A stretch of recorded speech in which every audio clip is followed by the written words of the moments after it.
Welcome back. We're continuing to read the selection of the time. One of the 10 major writings. Let's see. Okay, are we done? All right. We got 3 cameras going today. It's big time. I feel like I'm, some sort of celebrity or something. Yeah. And my wingman is back.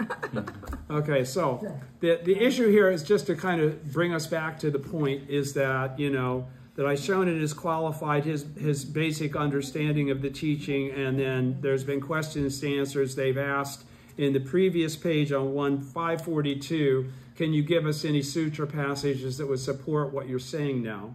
Okay, and he's then going to respond with, then they come back and they say, okay, so starting to read on 543, the selection of the time, volume 1 of the writings of Nietzsche and Daishonin. And again, I'm going to be going through the first 2,000 years after the Thus Come One's passing. I'm going to be saying a lot of Sanskrit names. I'm getting better at it, but I still don't have it perfected. So be you know, chill with me because I got no macrons to help me out. Okay, so at the top of page 543, it says, question. The sutra passages you have cited clearly prove your point, but are there any prophecies in the writings of Tinto, Mielo, or Dingyo that that would support your argument? Answer.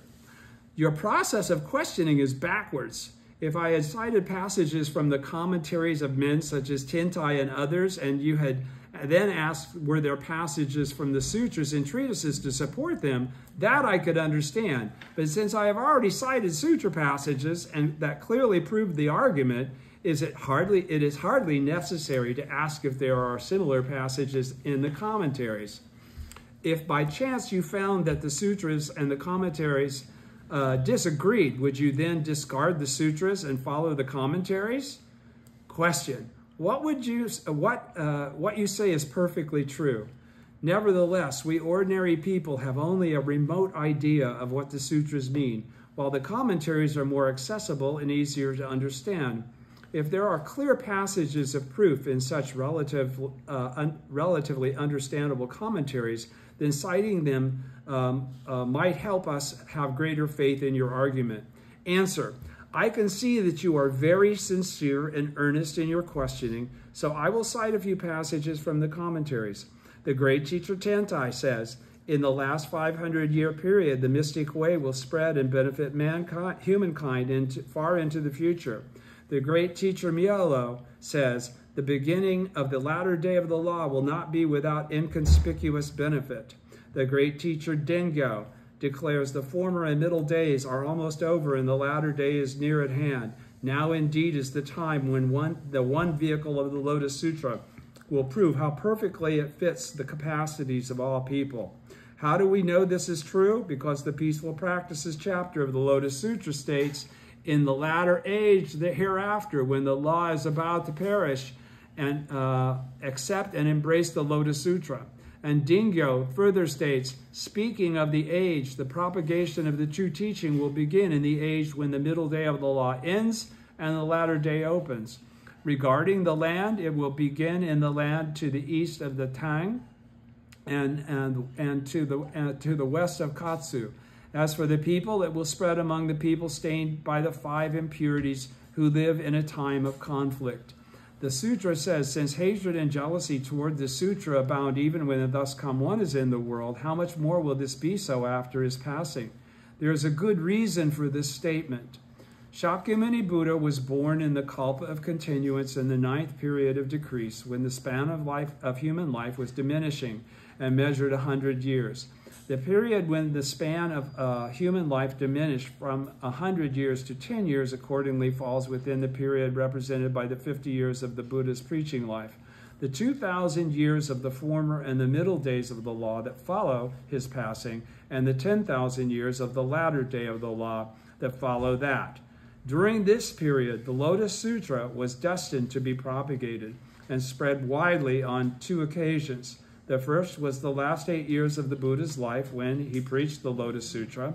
And second is the 500 years at the beginning of the latter day of the law, the 5th 500-year period, where Nichiren's at.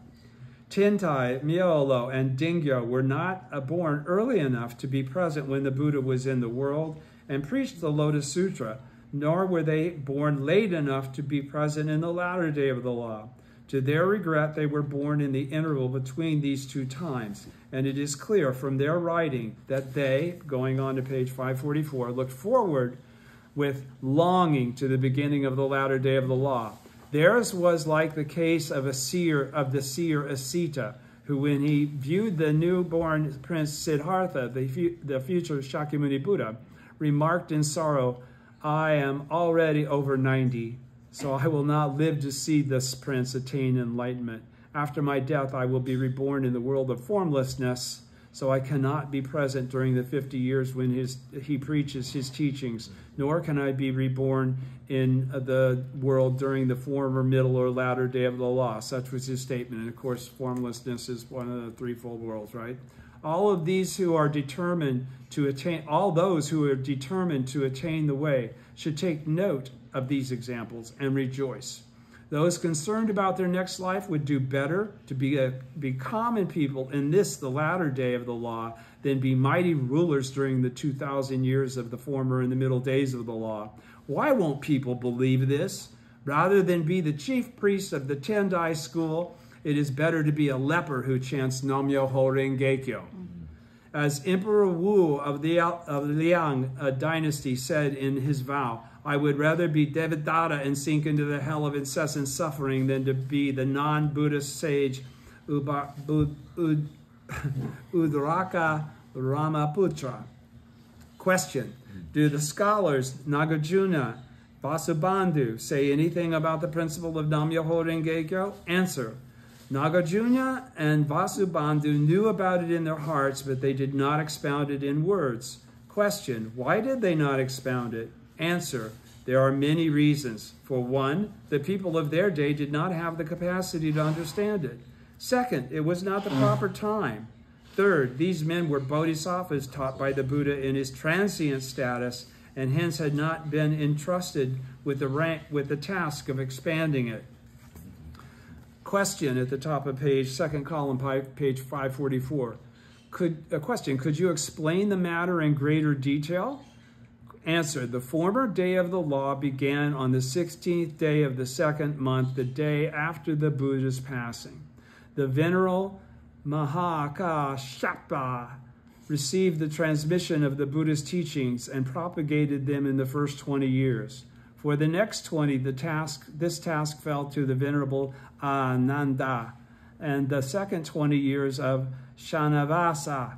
In the next 20 years, Upagupta, and for the next 20 years to Tri Itaka. But by that time, 100 years had passed.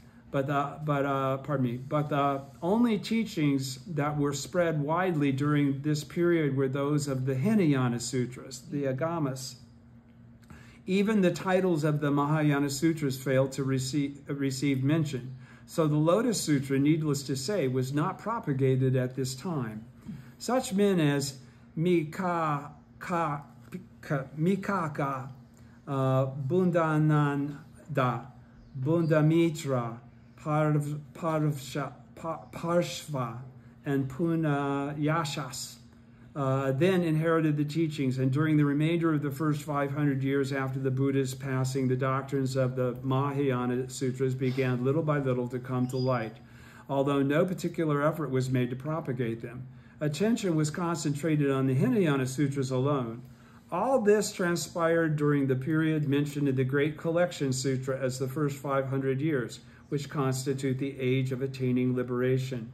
During the latter day of the former day of the law, 600 to 1,000 years after the Buddha's passing, there appeared such men as Bodhisattva Ashvaghosha and the Venerable Kapamala, Bodhisattva Nagarjuna, Bodhisattva Aradeva, the Venerable Rahulata, Samgananandi, Samgayashas, Kumarata, Jayata, Vasubandhu, Manorita, Hakalenashahas, and Arashima. These more than 10 teachers started out as the adherents of non-Buddhist doctrines. Following that, they made thorough studies of the Hinayana Sutras, and still later they turned to the top of page 545, first column, and still later they turned to the Mahayana Sutras and used them to disprove and demolish the doctrines of the Hinayana Sutras.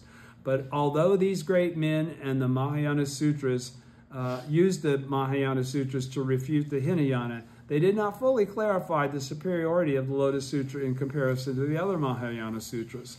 Even though they did touch somewhat on this question, they did not make clear such vitally important doctrines as the 10 mystic principles of the theoretical teaching and of the essential teaching, the fact that persons of the two vehicles can attain Buddhahood, the fact that the Buddha attained enlightenment countless kalpas in the past, the fact that the Lotus Sutra is the foremost in all the sutras preached in the past, present, or future, or the doctrines of the 100 worlds and 1,000 factors and of the 3,000 realms in a single moment of life. Pardon me.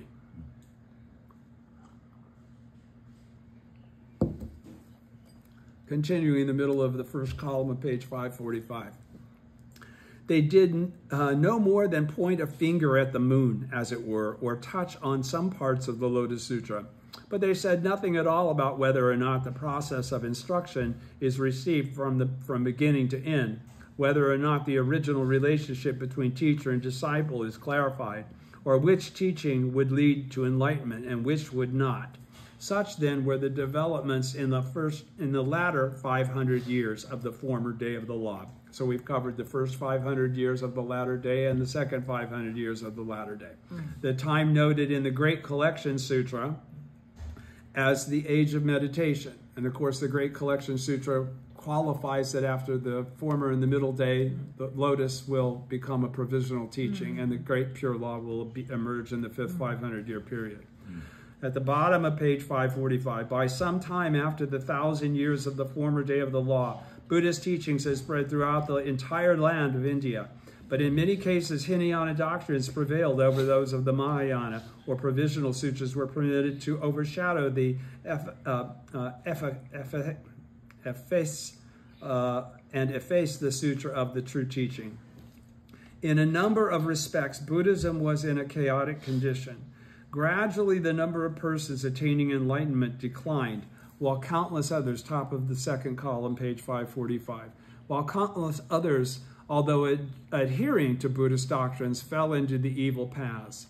15 years after the beginning of the middle day of the law, which followed the 1,000 years of the former day, Buddhism spread eastward and was introduced into the land of China. During the first 100 years or more of the first half of, during the first 100 years or more of the first half of the middle day of the law, the Buddhist doctrines introduced from India were vigorously disputed by the Taoist teachers of China, and neither side could win a clear victory. Though it appeared at times as though the issue had been decided, those who embraced Buddhism were as yet lacking in deep faith. Therefore, if it had become apparent that the sacred teachings of Buddhism were not a unified doctrine, but were divided into Hinayana and Mahayana, provisional and true, exoteric and esoteric teachings, then some of the believers might have had doubts and turned instead to the non-Buddhist teachings. It was perhaps because of Buddhist monks like Kashyapa, Matanga, and Chu Falan feared such a result that they made no mention of such deviations or divisions as Mahayana and Hinayana, or provisional and true teachings, when they brought Buddhism to China, though they were perfectly aware of them.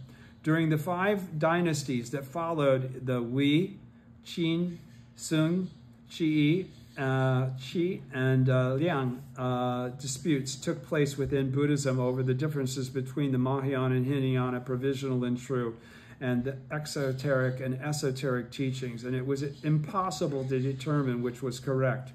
As a result, from the ruler on down to the common people, there were many who had doubts about the doctrine. Buddhism thus became split into 10 different schools, the 3 schools of the South and the 7 schools of the North. In the South were the schools that divided the Buddhist teachings into, page 546, 3 periods, into 4 periods, and into 5 periods, while in the North there were the 5-period school, the school that recognized incomplete word and the complete word teachings, the 4 doctrine school, the 5 doctrine school, the 6 doctrine school, the 2 Mahayana doctrine school, and the 1 voice school. Each of these schools clung fiercely to its own doctrines and clashed with the others like fire encountering water. Yet in general, they shared a common view. Namely, among the various sutras preached during the Buddha's lifetime, they put the Flower Garland Sutra in first place, the Nirvana Sutra in second place, and the Lotus Sutra in third place. They admitted that, in comparison to such sutras as the Agama, Wisdom, Vimalakirti, and Brahma Excellence Thought, the Lotus Sutra represents the truth, and that it is a complete and final sutra and sets forth correct views. But they held that, in comparison to the Nirvana Sutra, it represents a doctrine of non-eternity, a sutra that is neither complete nor final, and a sutra that puts forth erroneous views. From the end of the 4th through the beginning of the 5th 500-year period, 500 years following the introduction of Buddhism in the later Han dynasty, in the time of the Qin and Sui dynasties, there lived a humble priest named Qi, the man who would later be known as the great teacher Tiantai Qi. He refuted the mistaken doctrines of the northern and southern schools and declared that among the teachings of the Buddha's lifetime, the Lotus Sutra ranks first, the Nirvana Sutra ranks second, and the Flower Garland Sutra third. This is what occurred in the first 500 years of the middle day of the law, the period corresponding to that described in the Great Collection Sutra as the age of reading, reciting, and listening. Second column, page 546.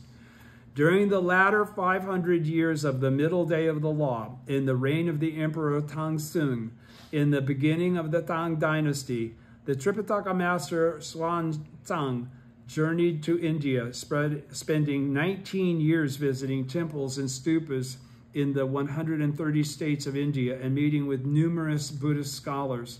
He investigated all the profound doctrines contained in the 12 divisions of the scriptures and the 80,000 sacred teachings of Buddhism, and encountered therein the 2 schools of the Dharma characteristics in the 3 treatises. Of these 2, the Mahayana Dharma characteristics doctrine was said to have been taught long ago by Maitreya and Asanga, and in more recent times by the scholar Shilabhudra. Shilabhudra transmitted it to Xuanzang, who brought it to China and taught it to Emperor Taizong. The heart of the Dharma characteristics doctrine lies in its assertion that Buddhist teachings should accord with the capacities of the listeners. If people have the capacity to understand the doctrine of the one vehicle, then the doctrine of the 3 vehicles can be no more than an expedient to instruct them. And the doctrine of the one vehicle the only true way of enlightening them. For people such as these, the Lotus Sutra should be taught. On the other hand, if they have the capacity to understand the 3 vehicles, then the one vehicle can be no more than an expedient to instruct them, and the 3 vehicles and the only true way of enlightening them. For people such as these, the profound secrets and Srimala Sutras should be taught. This, say the proponents of the Dharma characteristics school, is a principle that Tiantai Qi failed to understand. Emperor Taizong was a worthy ruler whose name was known throughout the world. And you guys understand what the 3 vehicles and the one vehicle they're talking about there is, you know, voice hearers, cause awaken, ones and bodhisattvas versus Buddha, right? Okay.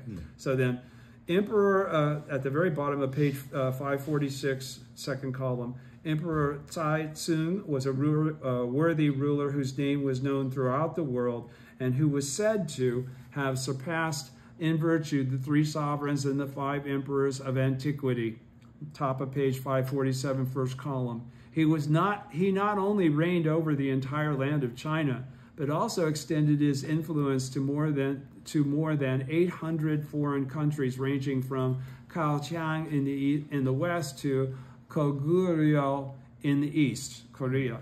He was regarded as a ruler who had mastered both Buddhist and non-Buddhist teachings. And since Xuanzang was first in the favor and devotion of this worthy ruler, there were none among the leaders of the Tiantai school who ventured to risk losing his head by challenging him, and the true teachings of the Lotus Sutra were neglected and forgotten throughout the country.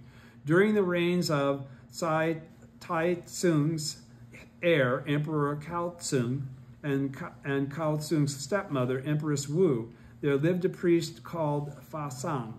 He observed that the Tiantai school was under attack from the Dharma Characteristic school and took this opportunity to champion the Flower Garland Sutra, which Tiantai had relegated to a lower place, declaring that the Flower Garland Sutra would rank first, the Lotus Sutra second, and the Nirvana Sutra third among the sutras preached during the Buddha's lifetime. In the reign of Emperor Xuanzang, the fourth ruler following Tai-tsung, in the fourth year of the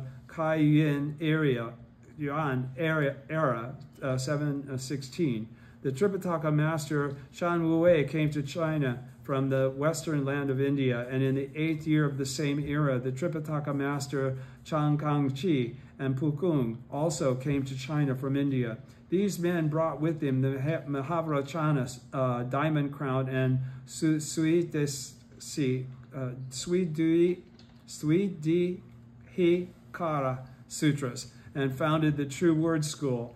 This school declares that there are two types of Buddhist teachings: the exoteric teachings of Shakyamuni Buddha, which are expounded in the Flower Garland, Lotus, and similar sutras, and the esoteric teachings of the Mahavirachanas of Buddha, who are expounded in the Mahavirachana and similar sutras.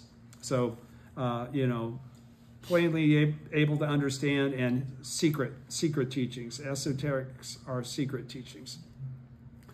The Lotus Sutra holds, second column, page 542. The Lotus Sutra holds first place among the exoteric teachings, but although its fundamental principles somewhat resemble those of the esoteric teachings expounded by Mahavrachana Buddha, it contains no description whatsoever of the mudras and mantras to be used in religious rituals, the hand signs and secret incantations. It fails to include any reference to the three mysteries of body, mouth, and mind, and hence is to be regarded as a sutra that is neither complete nor final. Thus, all of these three schools mentioned above, the Dharma Characteristics, Flower Garland, and True Word, attack the Tiantai school, which was based on the teachings of the Lotus Sutra. Perhaps because none of the members of the Tiantai school could measure up to the stature of the great teacher Tiantai. Though they were aware of the falsity of these other teachings, they did not attempt to speak out against them in public as Tiantai had. As a result, everyone throughout the country, from the ruler and high ministers on down to the common people, was led astray from the true teachings of Buddhism, and no one any longer came to gain the Buddha way. Such were the events of the first 200 or more years of the latter 500-year period of the middle day of the law. So about 1700 years after the Buddha's passing. Some 400 years after the beginning of the middle day of the law, the sacred scriptures of Buddhism were brought to Japan from the kingdom of Pakche, which is Korea, along with a wooden statue of the Buddha Shakyamuni, and also priests and nuns. At this time, the Liang dynasty in China was coming to an end, to be replaced by the Qin dynasty, while in Japan, Emperor Kimei, the 30th sovereign since Emperor Jimmu, was on the throne. Kimei's son, Emperor Yomei, had a son named Prince Jogu, who had not only worked to spread the teachings of Buddhism, but also designated the Lotus Sutra, Vimalakirti Sutra, and Srimala Sutra as texts that would ensure the protection of the nation. Later, in the time of the 37th sovereign, Emperor Kotoku, The teachings of the 3 treatises and establishment of truth schools were introduced to Japan by the administrator of priests Kanroku from Pakche, Korea. During the same period, the priest Dosho, who had been to China, introduced the teachings of the Dharma characteristics and Dharma analysis treasury schools. In the reign of Emperor Gensho, the 45th sovereign, a monk from India called the Tripitaka master Shang Wei brought the Mahavajrana Sutra to Japan. But he returned to China, where he had been residing, without spreading his teachings abroad in Japan. In the reign of Emperor Shomu, the 45th sovereign, the flower garland school was introduced from the kingdom of Silla by the priest of that state called the preceptor Shinjo. That's again still the area of Korea. The administrator of priests, Roben, inherited its teachings and in turn introduced them to Emperor Shomu. He also helped construct the great image of the Buddha at Todaiji Temple. During the time of that emperor, Reverend Ganjin came from China, bringing with him the teachings of the Tiantai and precept schools. Although he spread the precepts teachings and built a Hinayana ordination platform at Todaiji, he died without even so much as mentioning the name of the Lotus School in Japan. 800 years after the beginning of the middle day of the law, in the reign of the 50th sovereign, Emperor Kamu, there appeared a young priest without reputation named Saicho, Dengyo, who was later to be known as the great teacher Dengyo, at the top of the second column, page 548.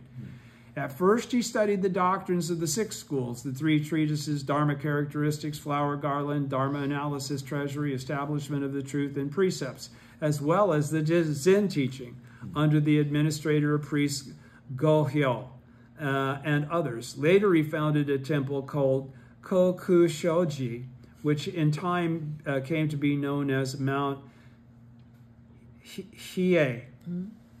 There he pored over the sutras and treatises of the 6 schools, as well as the commentaries written by their leaders. But he found that these commentaries often contradicted the sutras and treatises upon which these schools relied and were replete with one-sided opinions.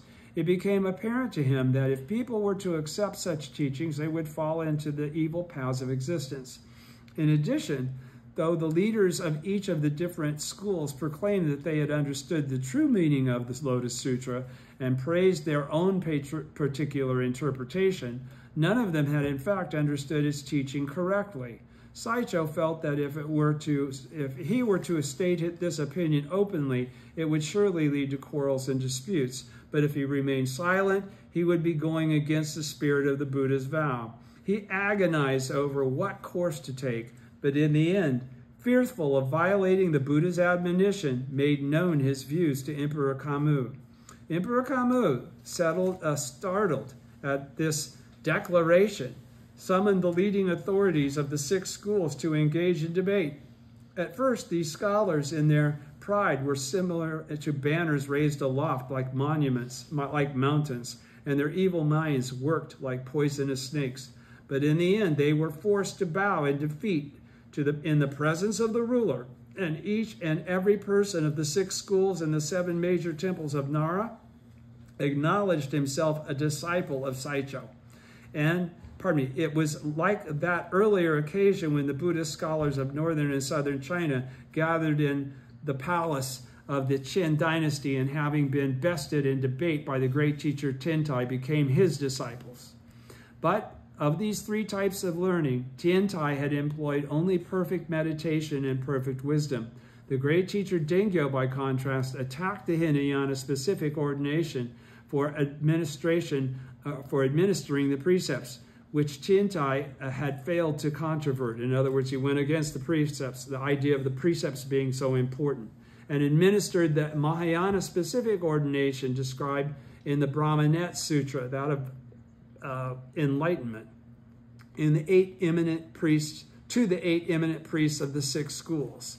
In addition, he established on Mount Hiei a specific ordination platform for administering the precepts of perfect and immediate enlightenment of the Lotus Sutra. Thus, the specific ordination in the precepts of perfect and immediate enlightenment at Inrakuji on Mount Hiei was not only the foremost ordination ceremony in Japan, but a great ordination in the precepts of Eagle Peak, which had never been known either in India or China or anywhere else in Jambudvipa during the 1800 or more years since the Buddha's passing. This ceremony of ordination had its beginning in Japan. If we examine the merit achieved by the great teacher Dengyo, Saicho, we would have to say that he is a sage who surpasses Nagarjuna, Vasubandhu, and who excels both Tentai and Myolo. If so, then what priest in Japan today could turn his back on the perfect precepts of the great teacher Dengyo, whether he belongs to Toji, Onoji, or the 7 major temples of Nara, or whether he is a follower of one of the 8 schools, or of the Pure Land Zen or Precept school in whatever corner of the land? The priests of the 9 regions of China became the disciples of the great teacher Tentai with respect to the perfect meditation and the perfect wisdom that he taught. But since no ordination platform for universally administering the precepts of perfect and immediate enlightenment, second column of page 549, was ever established in China, some of them might not have become his disciple with regard to the precepts. In Japan, however, because Dengyo in fact established such an ordination platform, any priests who fail to become disciples of the great teacher Dengyo can only be regarded as non-Buddhists and men of evil. As to the question of which of the 2 newer schools brought from China is superior, the Tendai, or the true word, the great teacher Dengyo was perfectly clear in his mind. But he did not demonstrate which was superior in public debate, as he had done previously with regard to the relative merit of the Tendai school in comparison to the 6 older schools. Perhaps on that account, after the passing of the great teacher Dengyo, Toji and several major temples of Nara, Onoji, and other temples throughout the provinces of Japan all began proclaiming that the true word school, the esoteric, the secret school, with the hand signs and the mystic incantations, that the true word school is superior to the Tendai school, until everyone from the ruler on down to the common people believed that such was the case. Thus, the true spirit of the Tendai Lotus school really flourished only during the lifetime of the great teacher Dengyo. Dengyo lived at the end of the middle day of the law, during the period described in the Great Collection Sutra as the age of building temples and stupas. The time had not yet arrived when the Great Collection Sutra says, "Quarrels and disputes will arise among the adherents to my teachings, and the pure law will become obscured and lost, the latter day." Now more than 200 years have passed since we entered the latter day of the law, a time in which, as the Great Collection Sutra records, the Buddha predicted that quarrels and disputes will arise among the adherents of my teachings, and the pure law will become obscured and lost. If these words of the Buddha are true, it is a time, on page 550, it is a time when the whole land of Jambudvipa will, without doubt, be embroiled in quarrels and disputes. Reports reaching us say that the entire land of China, with its 360 states and 260 or more provinces, has already been conquered by the kingdom of the Mongols. The Chinese capital was conquered some time ago, and the 2 rulers, Emperor Suizong and Emperor Shizong, were taken captive by the northern barbarians and ended their days in the region of Tartary. Meanwhile, Huizong's grandson, Emperor Kaozong, driven out of the capital Kaifeng, established his residence in the countryside at the temporary palace of Lin'an, and for many years he did not see the capital. In addition, the 600 or more states of Koryo and the states of Silla and Pakche have all been conquered by the great kingdom of the Mongols, and in like manner the Mongols have even attacked the Japanese territories of Iki, Tsushima, and Kyushu. Thus the Buddha's prediction,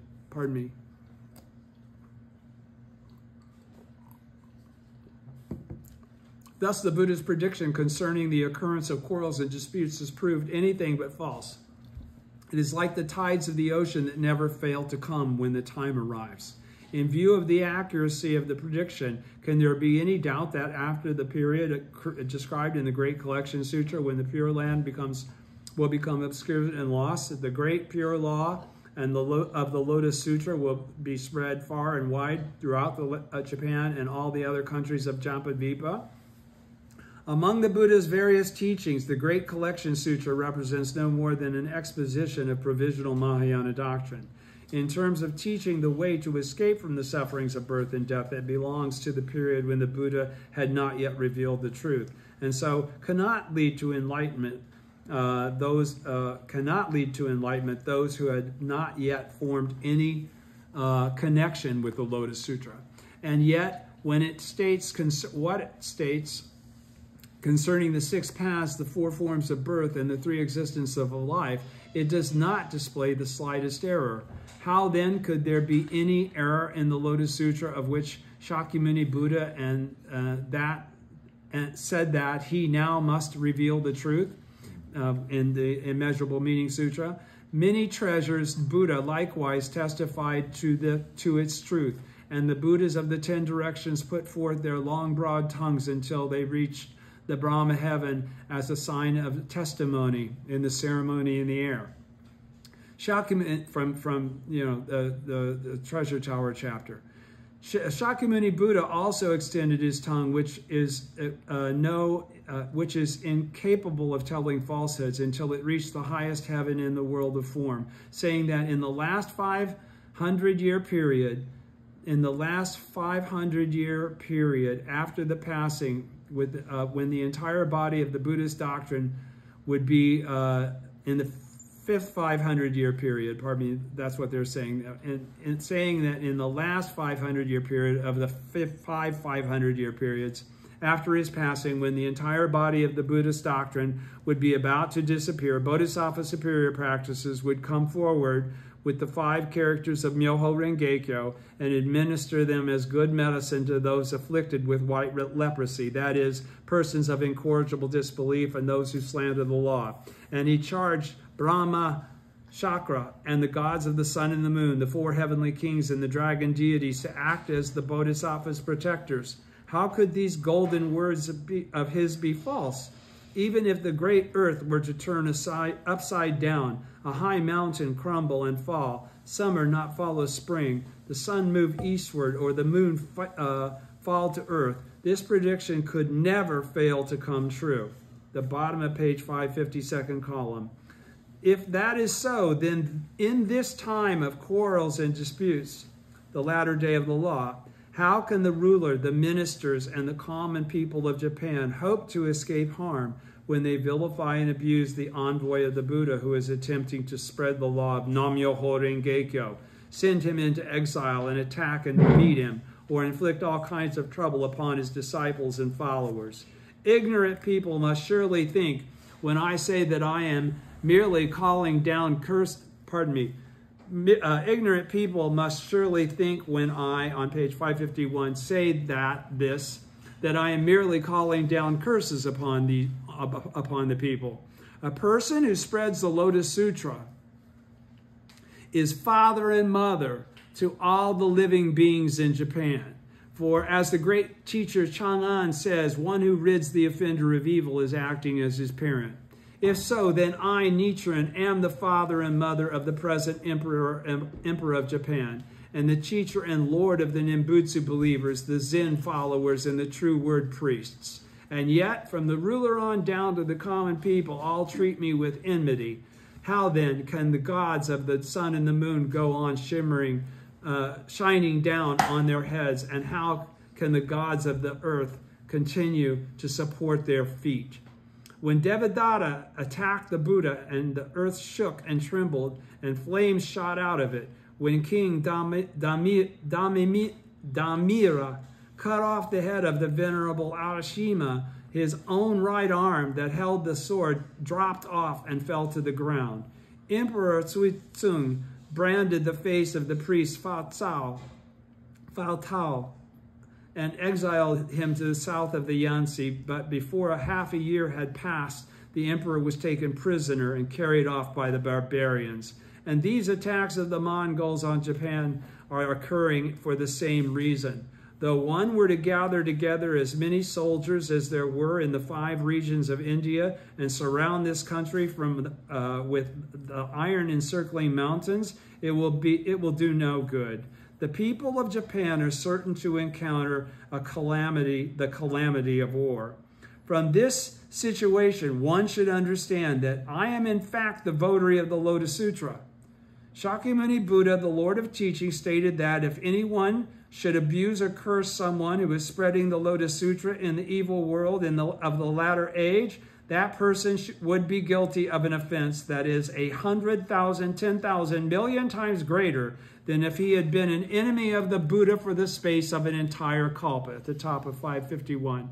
And yet, nowadays, the ruler and the people of Japan, following their personal whims, seem to hate me even more intensely than they would an enemy of their own parents or one who had been a foe from their previous lifetime, or braid me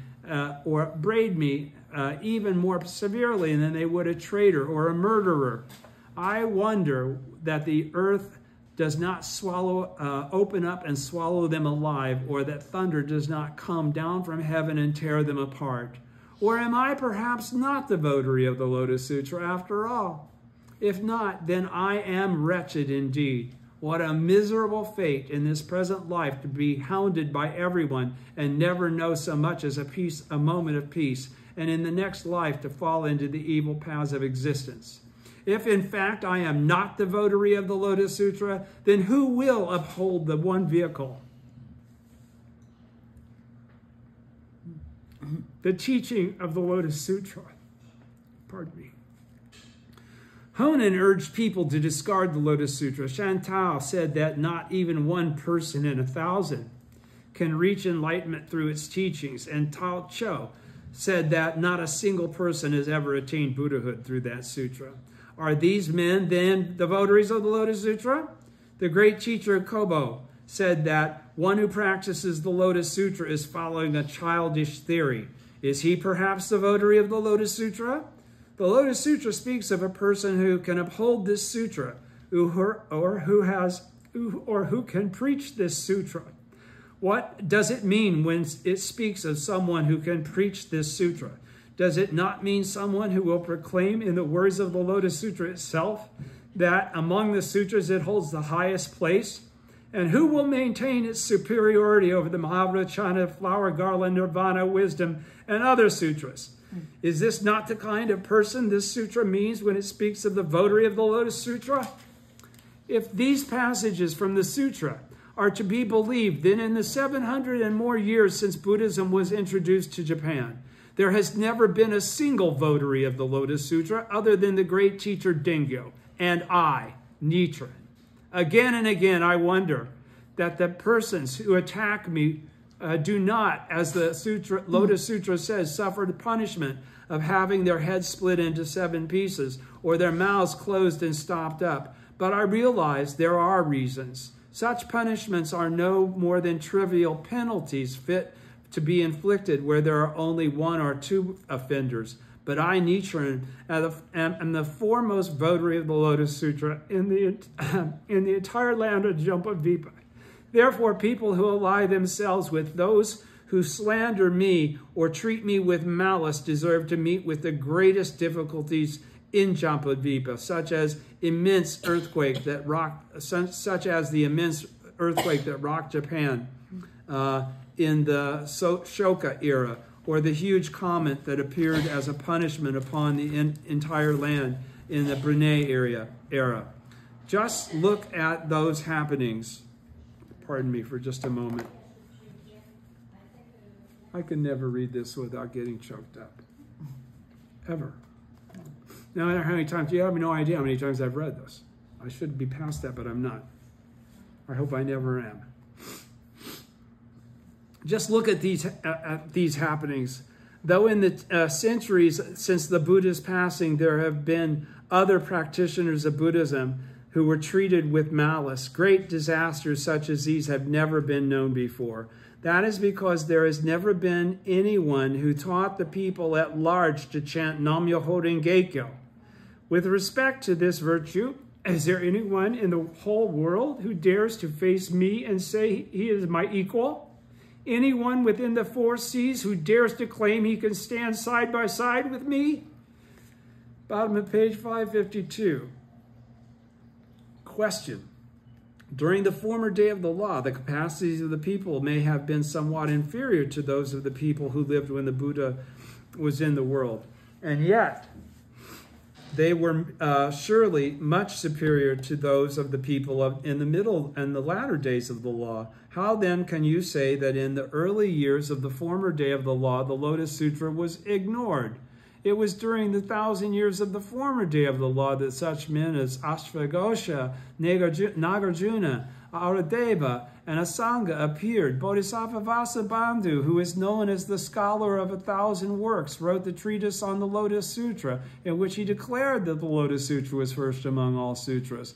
The Tripitaka master Paramartha, in describing the transmission of this Lotus Sutra, says that in India there were more than 50 scholars who spread the teachings of the Lotus Sutra, and that Vasubandhu was one of them.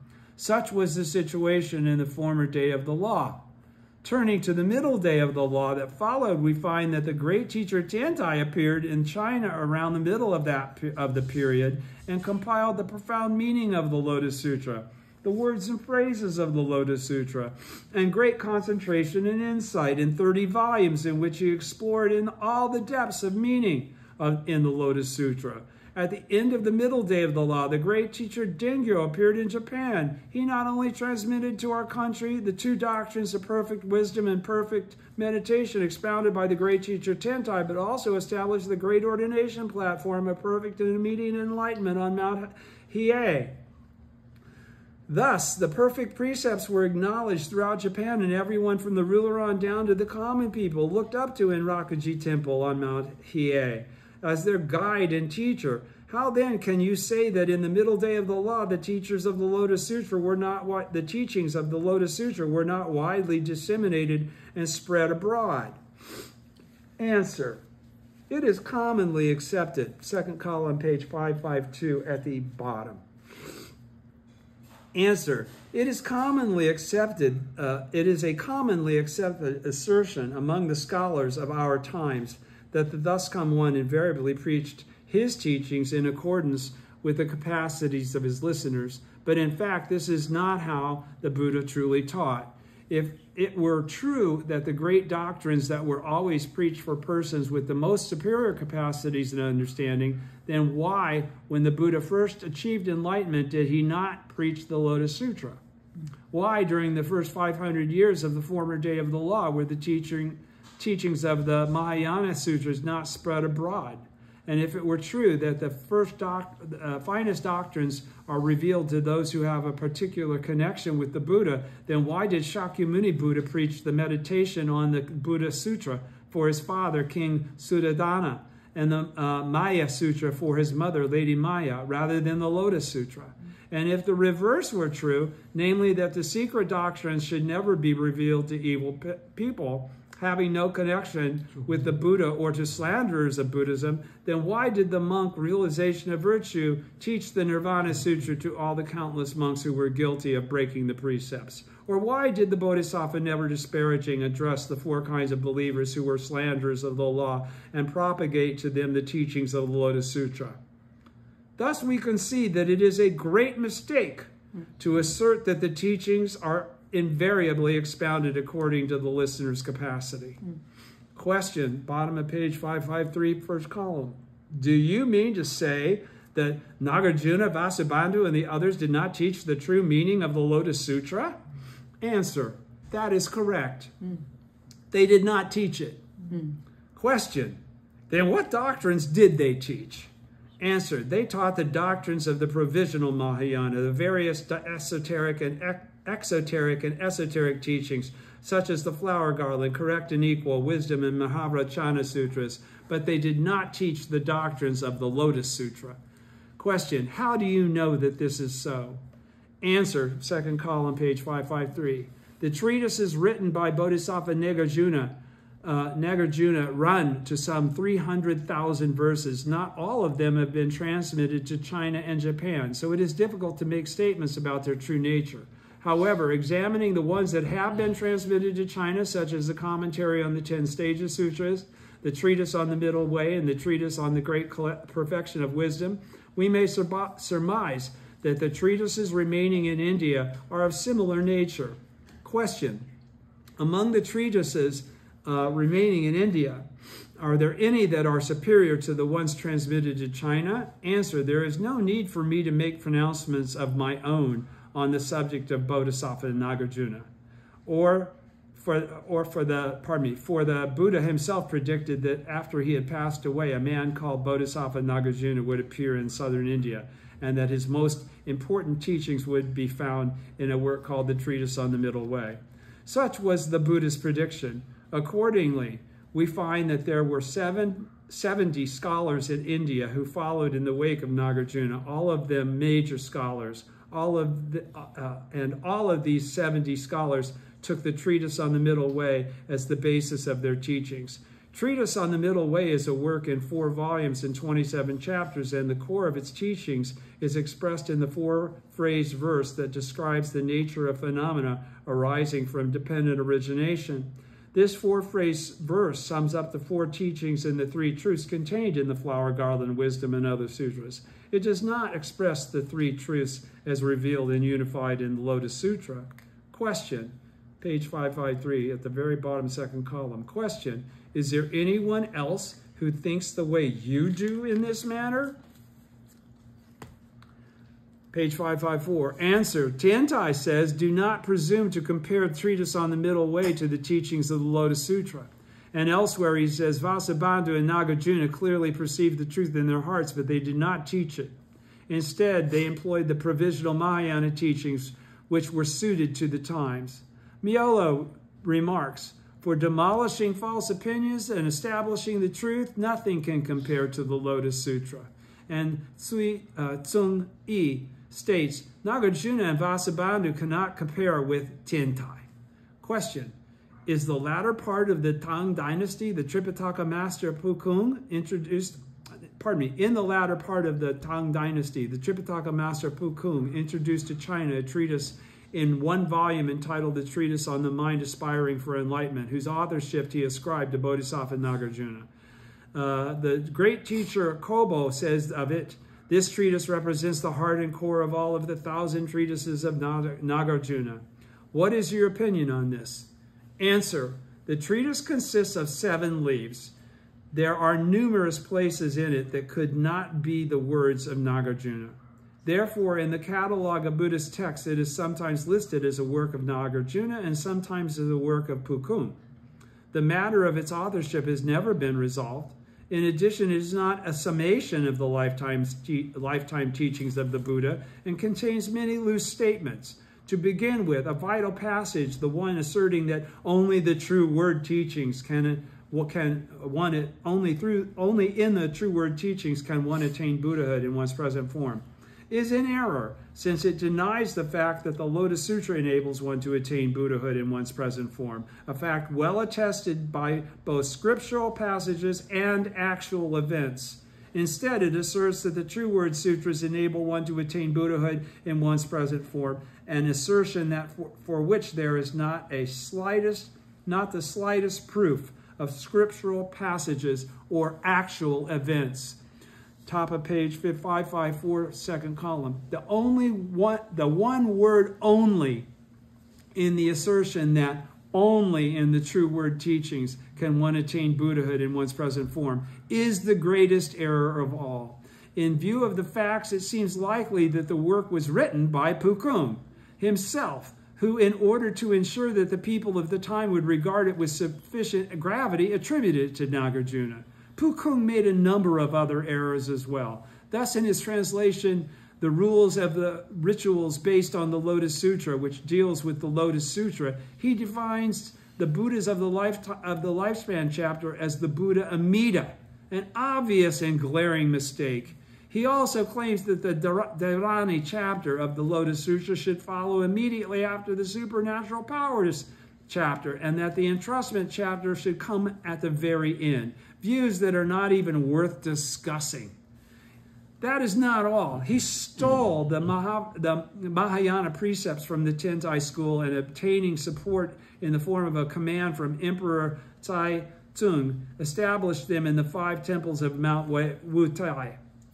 And he decreed that the classification of doctrinal tenets used by the Tentai school should be adopted for the True Word school as well. On the whole, he did many things to confuse and mislead the world.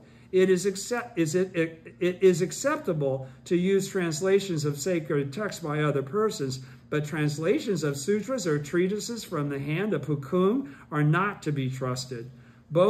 When both the old and new translations are taken into consideration, we find that there are 186 persons who have brought sutras and treatises from India and introduced them to China in translation. With the exception of one man, the Tripitaka master Kumarajiva, all of those translators have made errors of some kind, but among them, Pukung's is remarkable for the large number of his errors.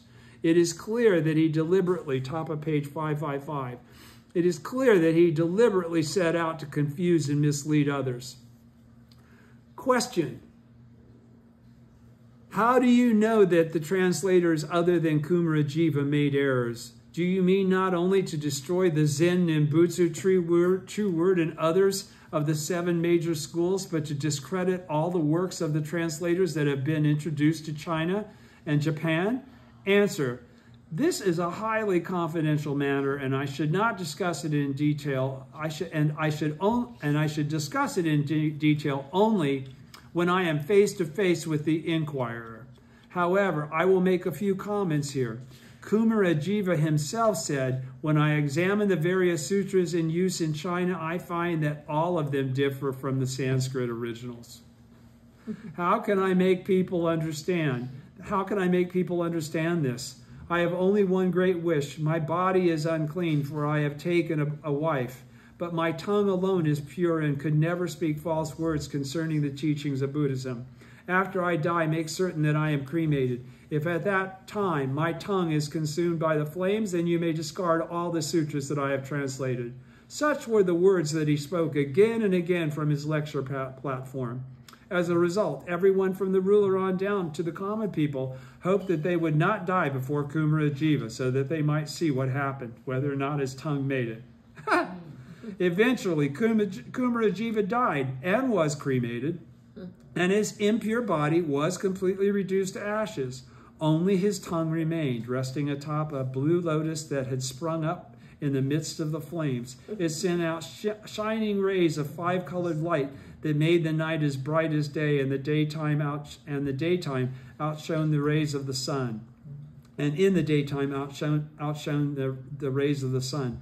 This, then, is why the sutras translated by all the other scholars came to be held in little esteem, while those translated by Kumarajiva, particularly his translation of the Lotus Sutra, spread rapidly throughout China. Question, top of page 555. That tells us about the translators who lived at the time of Kumarajiva or before. But what about later translators such as Shamu Wei or Pukung? Answer: even in the case of translators who lived after Kumarajiva, if their tongues burned up, then when they were cremated, it means that there are errors in their works.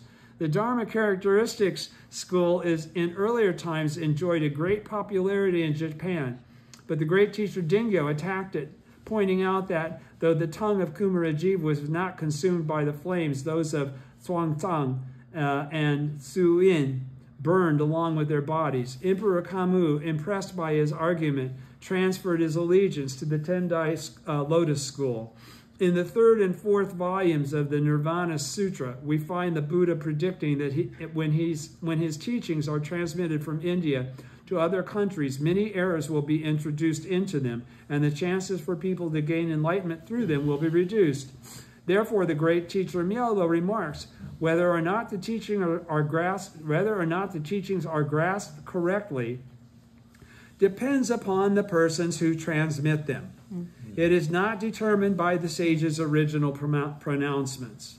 He is saying that no matter how the people of today may follow the teachings of the sutras in hopes of a better life in the hereafter, if the sutras they follow are in error, then they can never attain enlightenment. But that is not to be attributed to the fault of the Buddha. In studying the teachings of Buddhism, apart from the distinctions between Hinayana and Mahayana, provisional and true, esoteric and exoteric, this question of the reliability of the sutra translation is the most important of all. Question at the top of page 556. You say that during the 1,000 years of the former day of the law, scholars knew in their hearts that the truth of the Lotus Sutra far surpassed the teachings of the other exoteric and esoteric sutras, but that they did not proclaim this fact to others, merely teaching the doctrines of the provisional Mahayana. This may be the case, though I find it difficult to agree. Around the middle of the 1,000 years of the middle day of the law, the great teacher Tiantai Chi-che appeared. In the 10 volumes or 1,000 leaves of his profound meaning, he discussed in detail the meaning of the 5 characters composing the title of the Lotus Sutra, Myoho Renge-kyo. In the 10 volumes of his words and phrases, he discussed each word and phrase of the sutra, from the opening words, "This is what I heard," through the very last words, "They bowed in obeisance and departed." Pardon me. I'm getting much more red than I thought I would. This is what I heard, though, through the very last words, "They bowed in obeisance and departed." He interpreted them in the light of the 4 guidelines, namely causes and conditions, corresponding teachings, the theoretical and essential teachings, and the observation of the mind, once more devoting 1,000 leaves to the discussion. In the 20 volumes composing these 2 works, Profound Meaning and Words and Phrases, he likened the teachings of all the other sutras to streams and rivers, and the Lotus Sutra to the great ocean. He demonstrated that the waters that make up the Buddhist teachings of all the worlds of the 10 directions flow without the loss of a single drop into the great ocean of the Lotus Sutra. In addition, he examined all the doctrines of the great scholars of India, not overlooking a single point, as well as the doctrines of the 10 teachers of northern and southern China, refuting those that deserved to be refuted and adopting those that were worthy of acceptance. In addition to the works just mentioned, he also expounded great concentration and insight, Makashikan, in 10 volumes, in which he summed up the Buddha's lifetime's teaching on meditation in the concept of a single moment of life, and encompassed all the living beings and their environments of the 10 worlds in the concept of 3,000 realms. The pronouncements found in these works of Tiantai surpass those of all the scholars who lived in India during the 1,000 years of the former day of the law, and are superior to the commentaries of the teachers who lived in China during the 500 years preceding Tiantai. Therefore, the great teacher Qi Zhang of the 3 Treatises school wrote a letter urging 100 or more of the leaders and elders of the schools of northern and southern China to attend the great teacher Tiantai's lectures on the sutras. What happens only once in 1,000 years, what takes place only once in 500 years, has happened today, he wrote. Nanye, with his superior sageness, Tiantai, with his clear wisdom, long ago they received and upheld the Lotus Sutra with body, mouth, and mind, and now they have appeared once again as these 2 honored teachers. Not only have they caused this sweet dew of Amrita to fall in the land of China, but indeed they have made the drums of the law thunder even as far away as India. They possess the wonderful enlightenment that comes with inborn understanding, and their expansions of the sacred texts truly are unparalleled since the time of the Wei and Qin dynasties. Therefore, I wish to go with 100 or more priests of the meditational practice and beg to receive the lectures of the great teacher Qi Che. The disciple master Tao Shuang,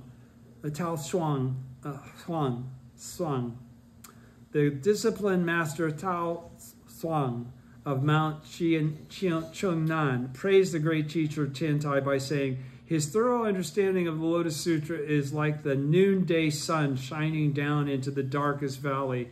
His exposition of the Mahayana teachings is like a powerful wind roaring at will through the great sky. Though the teachers of words and phrases might gather by thousands and attempt to inquire into his wondrous arguments, they could never understand them all. His teachings are as clear as a finger pointing at the moon, and their essence returns to the ultimate truth. The great teacher Fa Zhang of the Flower Garland School praised Tiantai in these words, men like Nan Ye and Tiantai Chi Che can understand the truth through intuition, and in practice have already ascended to the first stage of security. They recall the teachings of the law as they heard them on Eagle Peak and present them that way today. There is an account of how the Tripitaka master Pukung of the True Word School and his disciple Han Kuang both abandoned the True Word School and became followers of the great teacher Tiantai. The biographies of the eminent priest states when Yi Huangkong was traveling in India together with the Tripitaka master Pukung, a monk said to him, in the land of China, there are the teachings of Tiantai, which are more suitable in helping distinguish correct from incorrect doctrines and illuminating what is partial and what is perfect. Would it not be well to translate these writings and bring them to this country? To go from China to India with Tiantai's clarification? This story was related by Han Kuang to the great teacher Miolo. When he heard the story, Miolo exclaimed, does this not mean that Buddhism has been lost in India and the country of its origin, and now must be sought in the surrounding regions? But even in China, there are few people who recognize the greatness of Tiantai's teachings. They are like the people of Lu. Now, if there had been any major treatises in India that could compare to these three works in 30 volumes by Tiantai, then why would the Indian monk have asked that Tiantai's commentaries be brought from China? In view of all of this, how can you deny that during the middle day of the law, the true meaning of the Lotus Sutra was made clear, and that the widespread proclamation and propagation of his teachings was accomplished throughout the southern continent of Jampadvipa? Answer. The great teacher Tiantai preached and spread throughout China a perfect meditation and perfect wisdom surpassing the lifetime teachings of the Buddha that had never been preached previously by any of the scholars in the 1400 or more years since the Buddha's passing. That is, in the 1,000 years of the former day of the law and the first 400 years of the middle day of the law. His fame even reached as far as India. This would seem to resemble the widespread proclaiming and propagating of the Lotus Sutra.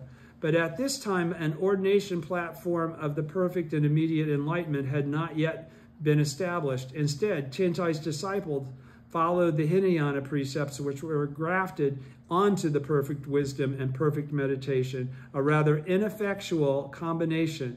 It was like the sun in eclipse or the moon when it is less than full.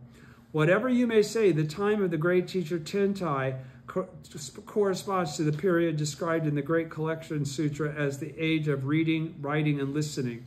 The time had not yet come for broadly proclaiming and propagating the Lotus Sutra. Question at the very bottom of page 557, and this is probably as far as we'll get. Question, the great teacher Dengyo was born in Japan in the time of Emperor Kamu. He refuted the mistaken view of beliefs that had held sway in Japan for the more than 200 years since the time Emperor Kimei had declared his support for the perfect wisdom and perfect meditation taught by the great teacher Tiantai. Pardon me. In addition, he repudiated as invalid the ordination platforms that had been established at three places in Japan to confer the Hinayana precepts brought over the Reverend Ganjin, and instead set up the Mahayana-specific ordination platform of perfect and immediate enlightenment on Mount Hiei. on page 558. This was the most momentous event that had ever taken place in India, China, Japan, or anywhere else in Jambudvipa, the whole world. During the 1800 years following the Buddha's passing, I do not, pardon me, that was a question, or that was a statement. Let me say it again. This was the most momentous event that had ever taken place in India, China, or Japan, in Japan or anywhere else in Jambudvipa during the 1800 years following the Buddha's passing. I do not know whether the great teacher Dengyo's inner enlightenment was inferior or equal to that of Nagarjuna or Tentai, but I am convinced that in calling upon all Buddhist believers to adhere to a single doctrine, he showed himself to be superior to Nagarjuna and Vasubandhu, and to surpass even Nanye and Tentai. In general, we may say that during the 1800 years following the passing of the Buddha, these two men, Tentai and Dengyo, were the true votaries of the Lotus Sutra. Thus, Dengyo writes in his work, The Outstanding Principles of the Lotus Sutra, the sutra says, if you were to seize Mount Sumeru and fling it far off to the measureless Buddha lands, that too would not be difficult. But if after the Buddha has entered extinction in the time of evil, you can preach this sutra, that will be difficult indeed. In commenting on this passage, I have this to say. Shakyamuni taught that the shallow is easy to embrace, but the profound is difficult. To discard the shallow and seek the profound is the way of a person of courage. The great teacher Tentai trusted and obeyed Shakyamuni and worked to uphold the Lotus Sutra, spreading its teachings throughout China. We of Mount Hiei inherited the doctrine from Tentai and worked to uphold the Lotus Sutra and to disseminate its teachings throughout Japan. The meaning of this passage is as follows. From the time of the Buddha's advent in the wise Kalpa in the 9th period of decrease, when the human lifespan measured 100 years, through the 50 years of his preaching life, as well as during the 1800 or more years after his passing, there might actually have been a small person only 5 feet in height who could nevertheless lift a gold mountain, 168,000 yojanas or 6,620,000 ri in height, and hurl it over the iron encircling mountains faster than a sparrow flies, just as he might take a 1 or 2 inch stone and toss it a distance of 1 or 2 cho. But even if there should have been such a person, it would be rarer still for someone to appear in the latter day of the law, who could expound the Lotus Sutra as the Buddha did. Yet the great teacher Tentai and the great teacher Dengyo were just such persons, able to teach it in a manner similar to the Buddha. In India, the scholars never went as far as to propagate the Lotus Sutra. In China, the teachers before Tentai either passed over it or fell short of it. As far as men such as Suen, Fatzang, or Shamu Wei, they were the kind that say that east is west or declare that heaven is earth. And these are not opinions of the great teacher Dengyo, and these are not not opinions that the great teacher Dengyo put forward merely to enhance his own worth. On the 19th day of the first month in the 21st year of the Enraku era, Emperor Kamu paid a visit to the temple at Mount Takao. He summoned more than 10 eminent priests from the 6 schools in the 7 major temples of Nara, including Zingi, Shoyu, Hoki, Chonin, Kingyoku, Ampuku, Gonso, Shuen, Shiko, Genyo, Saiko, Dosho, Kosho, and Kambin to come to the temples to debate with the Dharma teacher Saicho. But they became tongue-tied after their first words and could not speak a second or third time. Instead, they all bowed their heads as one and pressed their palms together in a gesture of awe. The 3 treatises teachings concerning the 2 storehouses of teachings at the top of 559, first column. The 3 treatises teachings concerning the 2 storehouses of teachings, the teachings of the 3 periods and the thrice turned wheel of the law, the Dharma characteristics, doctrines, concerning the teachings of the 3 periods and the 5 natures, and the flower garland doctrines of the 4 teachings, the 5 teachings, the root teachings, and the branch teachings, the 6 forms, the 10 mysteries, all their frameworks were utterly refuted. It was as though the beams and rafters of a great edifice had broken and collapsed. The proud banners of the 10 and more eminent priests had also been toppled. At that time, the emperor was greatly amazed at the proceedings, and on the 29th day of the same month, he dispatched Wake no Hinoyo, Hiroyo, and Otomo no Kunimichi as imperial envoys to question the men of the 7 schools and 6 schools at greater length. All of them in turn submitted to a memorial acknowledging that they had been defeated in debate and won over by Dengyo's arguments. When we privately examine profound meaning and other commentaries by Tentai, we find that they sum up all the teachings expounded by Shakyamuni Buddha in his lifetime. The full purport of the Buddha's doctrines is made clear without a single point being left unexplained. The Tendai school surpasses all other schools and is unique in pointing out the single way for all to follow. The doctrines that it expounds represent the most profound mystic truth and are something that we, students of the 7 major temples and 6 schools, had never heard of and never before seen. Top of page 559. Now at last, the dispute that has continued so long between the 3 treatises and Dharma characteristic schools has been resolved as dramatically as though ice had melted. The truth has been made abundantly clear, as though the clouds and mist had parted to reveal the light of the sun, moon, and stars. In the 200 or more years since Prince Shotoku spread the Buddhist teachings in this country, a great many sutras and treatises have been lectured upon, and their principles have been widely argued. But until now, more doubts still remain to be settled. Moreover, the lofty and perfect doctrines of the Lotus Sutra had not yet been properly examined and made known. Was it that the people who lived during this period were not yet qualified to taste its perfect flavor? In our humble view, the ruler of our sacred dynasty has received the charge given long ago by the thus come one Shakyamuni and has undergone profound instruction in the pure and perfect teaching of the Lotus Sutra, so that the doctrines of the unique and wonderful truth that it expounds have for the first time been explained and made clear.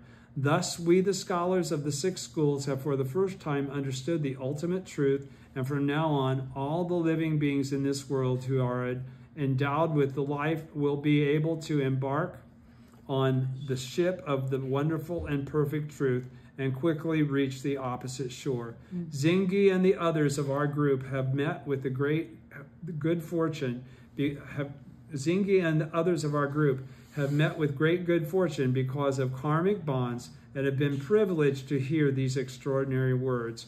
Were it not for some profound karmic tie, how could we have been born in this sacred age? In China in past times, In China in past times, Chiatsang assembled some 100 other priests and together with them acknowledged the great teacher Tentai to be a true sage. And later in Japan, on page 560, first column, more than 200 priests of the 7 temples of Nara proclaimed the great teacher Dengyo to be worthy of the title of sage. Thus, during the 2,000 and more years after the passing of the Buddha, these 2 sages appeared in the 2 countries of China and Japan, respectively. In addition, the great teacher Dengyo established on Mount Hiei an ordination platform for conferring the great precepts of perfect and immediate enlightenment, precepts that even the great teacher Tentai had never propagated. How then can you deny that in the latter day how then can you deny, because this has all been a question, don't forget. Okay, it sounded like it was a preaching of doctrine, but it wasn't. It was a question, and it's like, I know I'm not going to be able to get to the answer. Well, I might be able to. Question: how then can you deny that in the latter part of the middle day of the law, the wide proclamation and propagation of Lotus Sutra was achieved. Answer: as I have explained in my earlier discussion, a great truth that was not spread widely by Mahakashyapa or Ananda was in time propagated by Ashvaghosha, Nagarjuna, Aradeva, and Vasubandhu. As I have also explained in my discussion, there was a great truth that was not fully made known by Nagarjuna, Vasubandhu, and the others, but was propagated by the great teacher Chentai. And as I have further explained, it remained for the great teacher Dingyo to establish an ordination platform of the great precepts of perfect and immediate enlightenment that were not spread widely by the great teacher Tentai Chiche. And unbelievable as it may seem, there clearly appears in the text of the Lotus Sutra a correct law that is supremely profound and secret, one that, though expounded in full by the Buddha in the time since his passing, has never yet been propagated by Mahakashyapa, Ananda, Ashvaghosha, Nagarjuna, Asanga, or Vasubandhu, nor even by Tentai or Dingyo. The most difficult and perplexing question is whether or not this profound law can be broadly proclaimed and propagated throughout the entire land of Jampadvipa, now at the beginning of the latter day of the law, the fifth of the 500-year periods following the Buddha's passing. Page 560. Oh, thank you. Yeah.